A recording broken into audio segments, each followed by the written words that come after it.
Ms. Omar. Thank you, Chairman. Thank you to the panel. With running between committees, it's really hard to be here and to hear many of the questions and the testimony that you all gave. Sorry if this question had already been asked and if you'd all have given an input to this. But Dr. Has, I know that you've been somewhat critical of the JCPOA. Your perspective is that it's too short term. And so I'm wondering, what should a deal look like? I think it's important to be clear about what a deal could realistically include and what it could not.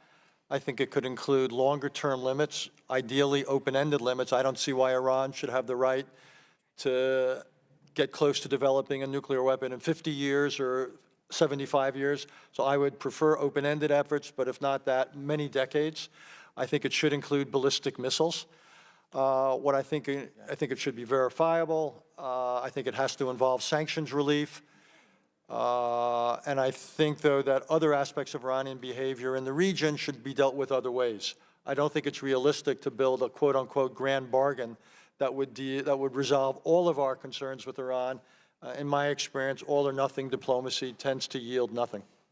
Yeah, I appreciate that answer. And so to you and maybe to the rest of the panel, I'm wondering, why would Iran, after we unilaterally left the JCPOA, assassinated Soleimani, destroyed their economy with our sanctions, threatened to bomb their cultural sites, why would they be willing to enter into a better deal with us at this moment? The reason they might is, as you know, governing is about choices. The economic sanctions are having a significant toll. They could conceivably threaten the viability of the government and the revolution.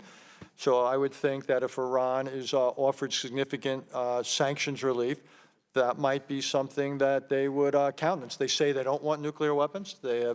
So it ought not to change that. So I think the question is, if we can present them with a choice, I wouldn't rule out one other thing. I think we probably would need to have it voted on by the Congress. They would need to know that the next deal is not something that this or any president could unilaterally overturn. I would think they would want to have the confidence that it was truly embedded in the policy of the United States.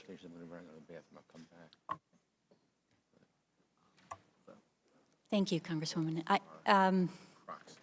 I guess from my perspective, I continue to hope that there is an opportunity for negotiations and diplomacy, and I think we do need to invest in that, and I have indicated that that's one of my recommendations moving forward.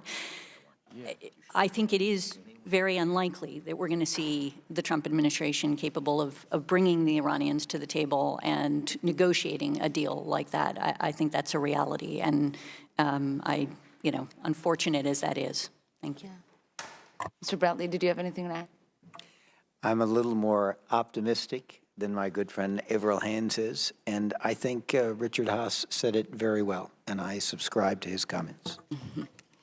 Well, I appreciate your insights, and it's, I think, quite fascinating to hear that you all think critical sanctions relief package would be on the table for Iran if it was to re-engage, more significant than that was part of the JCPOA. I'm sure that's excellent.